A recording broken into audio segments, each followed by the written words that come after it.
আসসালামু আলাইকুম my lovely viewers, সামিনাস creative ওয়ার্ল্ডে আপনাদের সবাইকে স্বাগতম।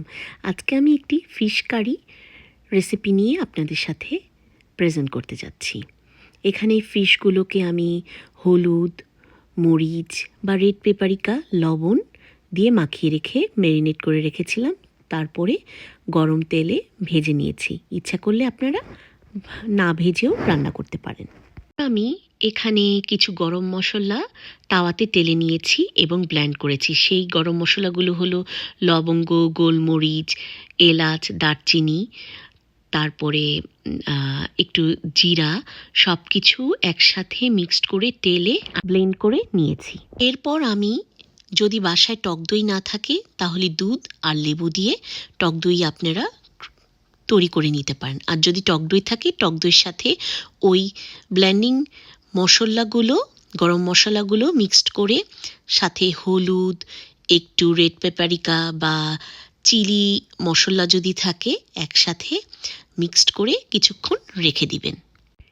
এরপর একটি পাত্রে আপনারা পেঁয়াজ কুচি, সাথে রসুন একটু হালকা বাদামি করে ভেজে নেবেন।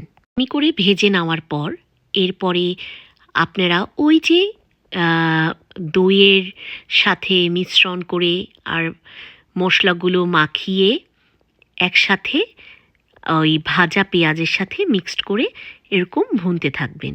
সাথে কাঁচামরিচ দিলে আরও ভালো হয়। একটু কষা কষা হয়ে ভুনার পর মাছগুলোকে এই পাত্রে ছেড়ে দিবেন, ভাজা মাছগুলোকে। এরপরে মিশ্রণটি ভালোভাবে ভুনতে থাকবেন। মাছগুলোকে মিশ্রণের সাথে সুন্দরভাবে প্রপারভাবে ছেড়ে দেওয়ার পর এবং গ্রেভিটাকে একটু ঝোল ঝোল, কেউ যদি খেতে চান ঝোলভাবে রাখতে পারেন, আর যদি কেউ মাখা মাখা একটু গ্রেভি খেতে চান এভাবেও রাখতে পারেন। আশা করি আপনাদের এই রেসিপিটি ভালো লাগলে প্লিজ লাইক, কমেন্ট, শেয়ার করতে ভুলবেন না। আর আমাকে এভাবেই সাপোর্ট করবেন। যে যেখানে থাকবেন ভালো থাকবেন, সুস্থ থাকবেন। আল্লাহ হাফেজ।